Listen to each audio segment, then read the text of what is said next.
الحمد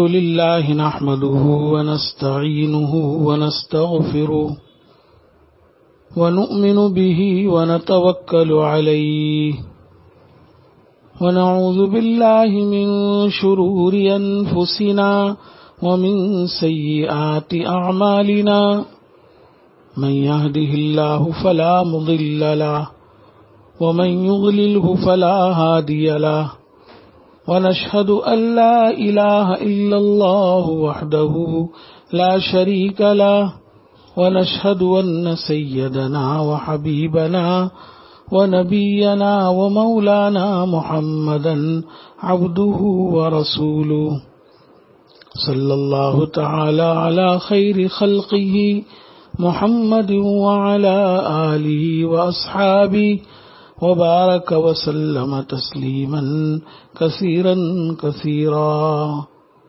أما بعد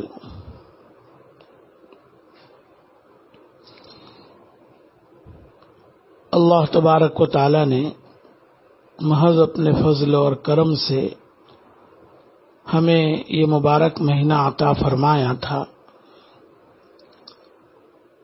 جو اپنی رحمتوں اور مغفرتوں کے ساتھ گزر گیا۔ اس مبارک مہینے میں ہم نے اللہ تبارک و تعالی کی ٹوٹی پھوٹی جو بھی عبادات کی، روزہ، تراویح، نماز، تلاوت، ذکر، دعا، استغفار، اللہ تعالی ان سب کو قبول فرمائے۔ اس رمضان سے ہمیں کیا سبق لینا ہے، شروع میں بھی بتلایا گیا تھا کہ اس مبارک مہینے میں اللہ تعالیٰ نے خاص طور پر ہمارے اوپر ایک مہینے کے روزے فرض فرمائے تھے، اور ان روزوں کا مقصد قرآن پاک میں اللہ تعالیٰ نے بتلایا، یا ایھا الذین آمنوا کتب علیکم الصیام کتب علی الذین من قبلکم لعلکم تتقون، کہ ایمان والو تم پر روزے فرض کیے گئے جیسا کہ تم سے پہلے لوگوں پر روزے فرض کیے گئے تھے تاکہ تمہاری زندگی میں تقوی آ جائے۔ تقوی کہتے ہیں اللہ تعالیٰ کے ڈر کو اور خوف کو۔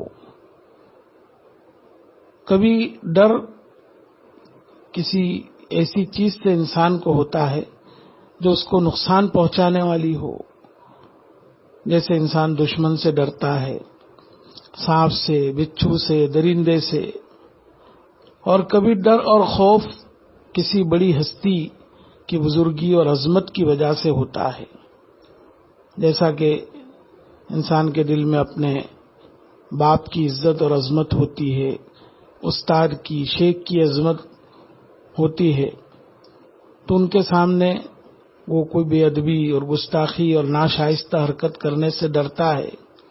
یہ ڈر تعظیم کے طور پر ہوتا ہے، عظمت کے طور پر۔ اللہ تعالیٰ کبھی ڈر ہمارے دل میں پیدا ہو جائے تو اللہ تعالیٰ کا ڈر بھی وہی عظمت اور بزرگی کی وجہ سے ہمیں ہمارے دل میں ہونا چاہیے۔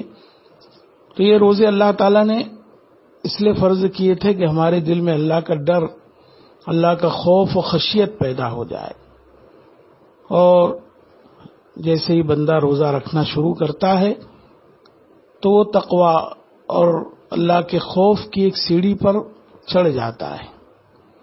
ہم نے دیکھا کہ جب کوئی آدمی روزہ رکھ لیتا ہے، چاہے وہ دینی اعتبار سے کسی بھی درجے کا آدمی ہو، یہاں تک کہ بچہ بھی روزہ رکھتا ہے، اس کے دل میں اللہ کا دھیان، اللہ کا یقین پیدا ہو جاتا ہے کہ اللہ تعالیٰ مجھے دیکھ رہا ہے، اللہ تعالیٰ میرے ہر عمل کو دیکھ رہا ہے، واقف ہے۔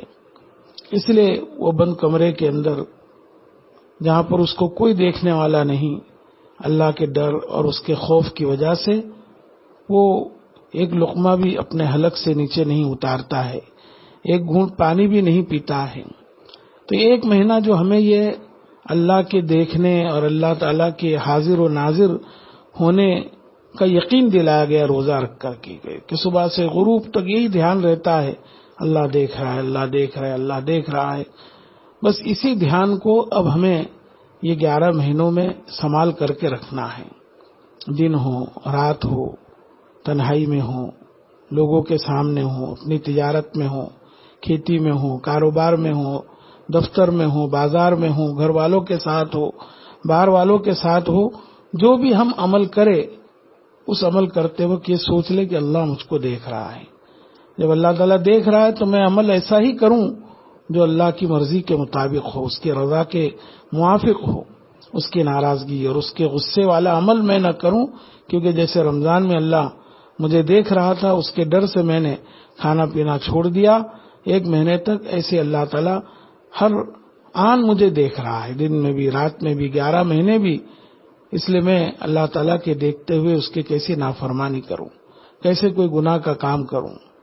اس لیے ایک بات تو ہمیں یہ سبق حاصل کرنا ہے اس رمضان سے کہ روزوں کی وجہ سے جو دل میں اللہ کا دھیان، یقین، ڈر پیدا ہوا، اس دھیان، یقین اور ڈر کو ہمیشہ کے لیے باقی رکھا جائے. دوسری بات یہ کہ ہم نے رمضان کے اندر اپنے گناہوں سے اللہ سے معافی مانگی، توبہ کیا، استغفار کیا، اور توبہ کی حقیقت بھی معلوم ہو گئی کہ جن جن گناہوں کی ہمیں عادت تھی ان پر ہم شرمندہ ہوئے، اللہ سے معافی مانگی تو اللہ تعالیٰ کی ذات سے امید ہے کہ اللہ معاف کر دے گا اور معاف کر دیا ہوگا. لیکن دوسری بات ہے کہ ان گناہوں کے قریب جانے کہ اب ہمیں ان گناہوں کے قریب نہ جانے کا عہد اور وعدہ بھی ہم نے اللہ سے کیا تھا. توبہ کا مطلب یہی کہ اللہ جو گناہ ہو گئے معاف فرما دے اور جو آئندہ ہم ان گناہوں کے قریب نہیں جائیں گے.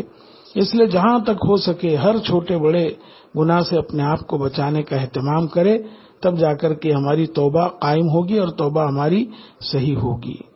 اور تیسری بات بتلائی تھی کہ جن لوگوں نے بہت سارے روزے چھوڑے ہوں گے اپنی زندگی میں، رمضان ختم ہونے کے بعد وہ روزوں کا قضا کا اہتمام کرے. تھوڑے تھوڑے دن میں پہلے اچھی طرح دھیان کر لے کہ کون سے سال کتنے روزے چھوٹے ہیں، تو جتنا ہو سکے ہر مہینے 2-2, 4-4, 5-5, 7-7 جتنی طاقت ہو قضا روزے رکھتے رہے. ابھی یہ لاک ڈاؤن کا زمانہ ہے تو ابھی بھی عید کے دن تو روزہ رکھنا حرام ہے، اس کے بعد سے اگر قضا روزے رکھنا چاہے تو بہت اچھا موقع ہے.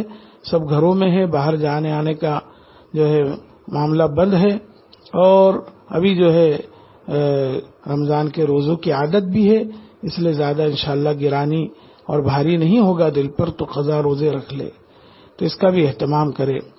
اور جن لوگوں کی نمازیں زندگی میں کچھ چھوٹی ہوئی ہے، قضا ہوئی ہے، وہ بھی اندازہ کرے اور فرض نمازیں ادا کرنے کا اہتمام کرے. جب موقع ملے اس نیت سے کہ سب سے پہلے جو میری نماز فجر کی باقی وہ ادا کرتا ہوں، یا سب سے پہلی جو ظہر کی وہ ادا کرتا ہوں، اس طرح نیت کرتے رہے، پڑھتے رہے. جب دل میں یہ اطمینان ہو جائے کہ شاید اب کوئی نماز باقی نہیں رہی ہوگی تو پھر قضا بند کر دے. اور جیسے اللہ تعالیٰ نے رمضان میں ہمیں توفیق دی ہم نمازوں کا اہتمام کرتے رہے، اسی طرح ہم کچھ تلاوت کرتے رہے، ذکر اور تسبیحات پڑھتے رہے. رمضان کے بعد بھی نمازوں کو جماعت کے ساتھ پڑھنے کا اہتمام کرے، اپنے اولاد کو، بچوں کو بھی نمازوں کی تاکید کرے، اور روزانہ قرآن پاک کی تلاوت کا اہتمام کرے. جو حافظ لوگ ہیں بہتر ہے کہ 3 پارے، اور جو حافظ نہیں ہے کم سے کم 1 پارہ روزانہ پڑھنے کا اہتمام کرے. صبح اور شام 100 مرتبہ کلمہ طیبہ، 100 مرتبہ درود شریف، 100 مرتبہ استغفار، 100 مرتبہ تیسرا کلمہ. ایسے ہی شام میں بھی یہ 4 تسبیح مغرب کے بعد یا عصر کے بعد یا عشاء کے بعد کبھی بھی پڑھ لے، اس کا اہتمام کرے. اس طرح اپنے زندگی کے گزارنے کا اہتمام کرے. موت کے بعد کی انسان کو فکر کرنے کی ضرورت ہے. یہ دنیا کی زندگی ہے، یہ تو ختم ہو ہی جائے گی، لیکن آخرت کی زندگی وہ ہمیشہ کی زندگی ہے، اس کے لیے ہمیں تیاری کرنی ہے. اور وہ تیاری یہی ہے کہ اللہ نے جو احکام ہم پر فرض کیے ان کو بجا لاؤ، ہر گناہ سے بچو. پھر جو نفلی کام ہے، نفلی نماز، نفلی صدقہ، زکوٰۃ، ان سب کی ادائیگی کا بھی اہتمام ہم کریں. تیسری بات یہ عرض کرنی ہے کہ رمضان کے دن عید الفطر اور عید الاضحیٰ میں تو روزہ رکھنا حرام ہے، لیکن اس کے بعد پورے شوال کے مہینے میں چاہے تو دوسرے دن سے 6 دن مسلسل رکھے یا پورے مہینے میں کبھی بھی رکھ سکتے ہیں. یہ 6 روزے جس کو شش روزہ بھی کہتے ہیں، یہ 6 روزوں کی بڑی فضیلت آئی ہے مسلم شریف میں اور ترمذی شریف میں. روایت ہے کہ جو شخص رمضان کے مہینے کا روزہ رکھے اور پھر شوال میں 6 روزے رکھے تو زندگی بھر زمانہ بھر روزہ رکھنے کے برابر اس کو ثواب ملے گا. زمانہ بھر روزہ رکھنے کے برابر ثواب ملے گا. وہ اس وجہ سے کہ اللہ تعالیٰ کے یہاں ایک نیکی کا ثواب 10 نیکی کے برابر ہوتا ہے. ایک نیکی کا ثواب 10 کے برابر. ایک مہینے کے روزے 10 مہینوں کے روزے کے برابر ہو گئے. ایک مہینے کے روزے 10 روزوں کے برابر، 10 مہینے کے روزوں کے برابر. اب 2 مہینے رہ گئے تو 3 روزے وہ 30 دن کے برابر اور دوسرے 3 روزے وہ دوسرے 30 دن کے برابر. تو اس طرح گویا جو رمضان کا مہینہ روزہ رکھے اور 6 روزے بھی رکھے تو یہ اس کا ثواب اس کو ملے گا، یعنی زندگی بھر روزہ رکھنے کا. اور جو ہر سال اس کا اہتمام کرے تو اللہ تعالیٰ کے ہاں صائم الدہر یعنی زمانے بھر روزے رکھنے والے کے حکم میں اور ثواب میں شمار کیا جائے گا. ابھی ہم لوگ گھروں پر ہی ہے، ابھی بھی لاک ڈاؤن کی مدت 31 مئی تک ہے، اس لیے ابھی بہت اچھا موقع ہے کہ عید کے دوسرے دن ہی سے ہم یہ 6 روزے رکھ لیں تو بہت بڑا اجر و ثواب ملے گا. ان دنوں کو غفلت میں نہ گزارے، گھر ہی میں ہے، زیادہ وقت لوگوں کا سونے ہی میں جاتا ہے، آدھے سے زیادہ سو جاتے ہیں. بہتر ہے کہ جلدی سے سحری کر کے فجر کی نماز پڑھ کے پھر آرام کرے. آدھا دن اس سے زیادہ لوگ سوتے ہیں تو یہ سونا بھی ہمارا روزے کی حالت میں ہو جائے تو بڑی فضیلت انشاءاللہ حاصل ہوگی. اس کا اہتمام کرے. اور یہ آج کی رات جو ہے وہ عید الفطر کی رات ہے. اس سلسلے میں حضرت شیخ الحدیث مولانا محمد زکریا صاحب رحمۃ اللہ علیہ نے فضائل رمضان کے اخیر میں بہت لمبی حدیث ذکر کی ہے. اس میں اس رات کے متعلق بھی انہوں نے ذکر کیا ہے کہ آج کی جو رات ہے آسمانوں پر اس کا نام لیلۃ الجائزہ یعنی انعام کی رات ہے. جائزہ عربی میں کہتے ہیں انعام کو، لیلۃ الجائزہ انعام کی رات. اب جب پورا مہینہ اللہ تبارک و تعالیٰ کی عبادت کی ہمیں توفیق ملی تو اس رات میں انعام ملتا ہے اللہ تعالیٰ کی طرف سے. عید کی جب صبح ہوتی ہے تو اللہ تبارک و تعالیٰ فرشتوں کو تمام شہروں میں بھیج دیتے ہیں. وہ زمین پر اترتے ہیں اور تمام گلیوں میں راستوں کے کناروں پر کھڑے ہو جاتے ہیں اور ایسی آواز دیتے ہیں جس کو جنات اور انسان کے سوا ہر مخلوق سنتی ہے، فقط جن اور انس نہیں سن سکتے ہیں. کیا آواز دیتے ہیں کہ محمد صلی اللہ علیہ وسلم کی امت اس رب کریم کی بارگاہ کی طرف چلو جو بہت زیادہ عطا فرمانے والا ہے اور بڑے بڑے گناہوں اور قصوروں کو معاف کرنے والا ہے. یہ اعلان کرتے ہیں کہ محمد صلی اللہ علیہ وسلم کی امت اس رب کریم کی دربار کی طرف چلو جو بہت زیادہ عطا کرنے والا ہے اور بڑے بڑے قصوروں کو معاف کرنے والا ہے. پھر جب لوگ عید کی طرف نکلتے ہیں تو اللہ تبارک و تعالیٰ فرشتوں سے پوچھتا ہے کیا بدلہ ہے اس مزدور کا جو اپنا کام پورا کر چکا ہو. وہ عرض کرتے کہ ہمارے معبود ہمارے مالک اس کا بدلہ یہی ہے کہ اس کی مزدوری پوری دے دی جائے. اللہ تبارک و تعالیٰ ارشاد فرماتا ہے کہ فرشتوں میں تمہیں گواہ بناتا ہوں، میں نے ان کو رمضان کے روزوں اور رمضان کی راتوں میں قیام تراویح کے بدلے میں اپنی رضا یعنی خوشی اور مغفرت عطا کر دی. اے میرے فرشتوں گواہ رہو کہ میں نے ان کو رمضان کے روزوں اور تراویح کے بدلے میں اپنی خوشی اور مغفرت عطا کر دی. اور بندوں کی طرف اللہ تعالیٰ متوجہ ہو کر فرماتا ہے کہ اے میرے بندو مجھ سے مانگو، میری عزت کی قسم، میرے جلال کی قسم، آج کے دن اس اجتماع میں مجھ سے اپنی آخرت کے بارے میں جو سوال کرو گے عطا کروں گا. آج کی رات میں اللہ تبارک و تعالیٰ کی طرف سے یہ اعلان ہو رہا ہے، اس لیے ہم آخرت کی بھلائی مانگے، جنت کا سوال کرے، جہنم سے پناہ چاہے، اپنے گناہوں سے بخشش چاہے. یہ سوال اللہ کی طرف سے اعلان ہوتا ہے کہ اپنی آخرت کے بارے میں مجھ سے جو سوال کرو گے عطا کروں گا، اور دنیا کے بارے میں جو سوال کرو گے اس میں تمہاری مصلحت پر نظر کروں گا.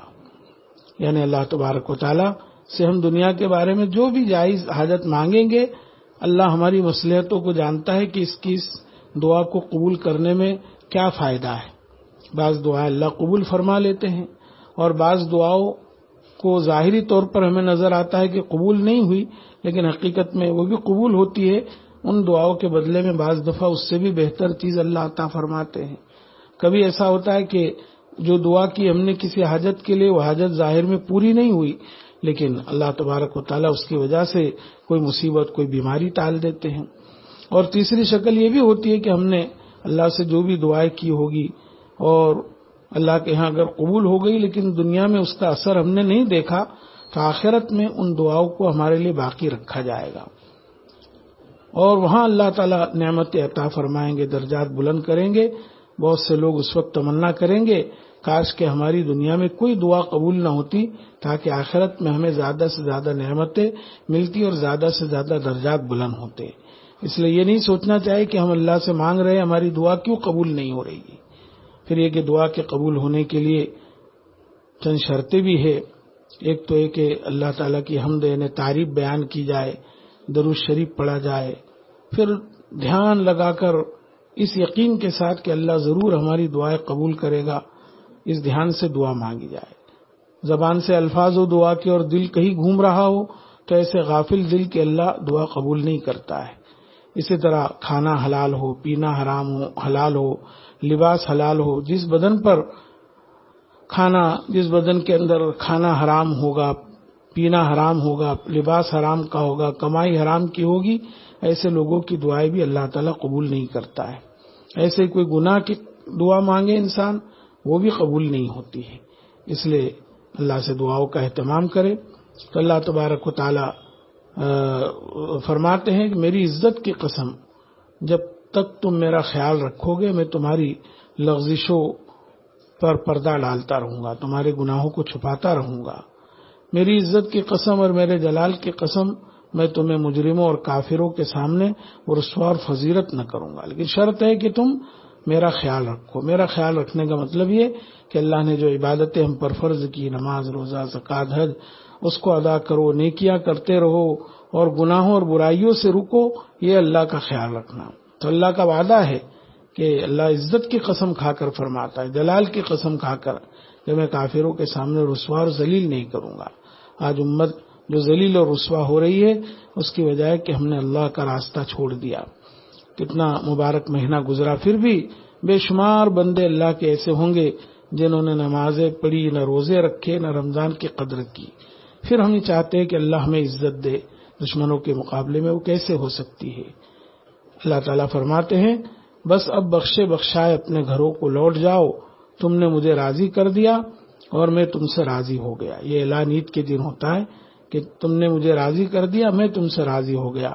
اللہ تعالیٰ اس دن اتنا ثواب اور اجر دیتے اپنے بندوں کو کہ فرشتے بھی خوشیاں مناتے، کھل جاتے کہ وہ اللہ تعالیٰ نے حضور صلی اللہ علیہ وسلم کی امت کو کتنا اجر ثواب دیا.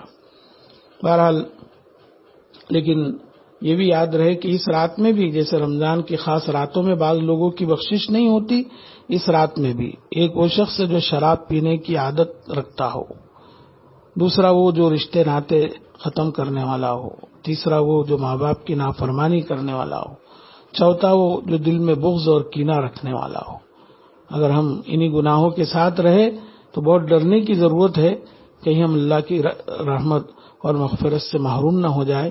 اس لیے اس موقع پر خاص طور پر رشتے ناتوں کو جوڑ لینا چاہیے، ایک دوسرے سے معافی تلافی کر لینی چاہیے، ان گناہوں سے توبہ اور استغفار کر لینا چاہیے. اس کے بعد یہ بھی سمجھنا ہے کہ یہ لیلۃ الجائزہ انعام کی رات ہے. حضرت شیخ مولانا محمد زکریا صاحب رحمۃ اللہ علیہ نے لکھا ہے کہ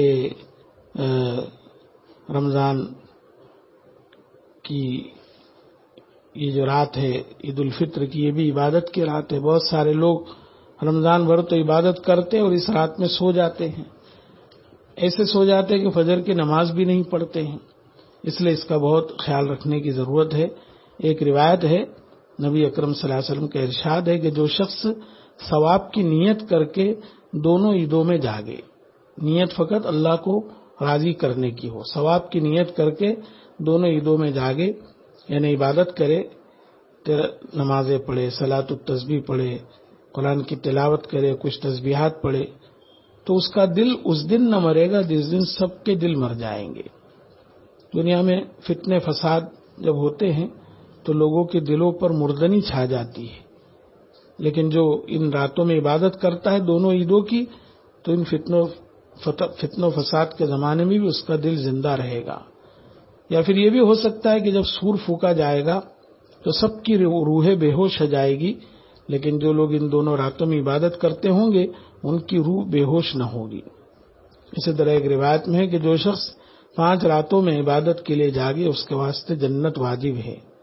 ایک تو 8 ذی الحجہ کی رات، یعنی 7 ذی الحجہ گزرنے کے بعد والی جو رات آتی ہے 8 ذی الحجہ، وہ پھر 8 تاریخ گزر جاتی ہے، اس کے بعد جو رات آتی ہے وہ عرفہ کی رات کہلاتی ہے۔ تو یہ 2 راتیں، تیسری اس کے بعد والی رات یعنی بقرعید کی رات، یہ 3 راتیں ایک ساتھ ہیں۔ 8ویں ذی الحجہ کی رات، 9 ذی الحجہ کی رات اور 10ویں کی یعنی 9 تاریخ عرفہ کا دن گزرنے کے بعد جو رات آئے گی وہ عید البقرعید کی رات آئے گی۔